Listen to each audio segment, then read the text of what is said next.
মহাবাহু ব্ৰহ্মপুত্ৰ নদীখন নদীৰ বুকুত এক মৰুভূমিৰ সদৃশ হৈ পৰে যিটো সময়ত বানপানীৰে ভৰপূৰ হৈ থাকিব লাগিছিল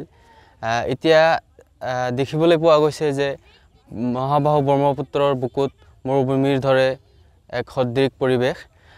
এই আচলতে কিহৰ লক্ষণ আমি জনসাধাৰণ চিন্তিত ইয়াৰ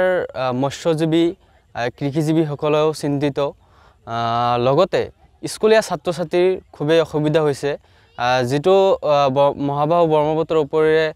নাও বা ফেৰী চলিবলগীয়া হৈছিল এতিয়া যান বাহন চলিবলগীয়া হৈছে এয়া ভাল লক্ষণ নহয় অনাগত দিনত অনাগত ভৱিষ্যতত এক চিন্তাৰ কাৰণ হৈ পৰিছে হয় লুইতৰ বুকুত বৰ্তমান হাতে থাকিব লাগিছিল যত নেকি পানী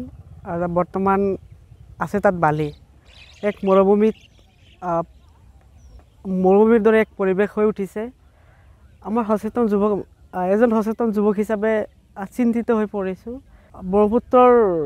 বুকুত এক জনসাধাৰণে আসলতে সংকটময় পৰিৱেশ এটা পানীৰ অভাৱত পৰিব নেকি তেনেকুৱা এটা অনুমান যেন হৈছে আৰু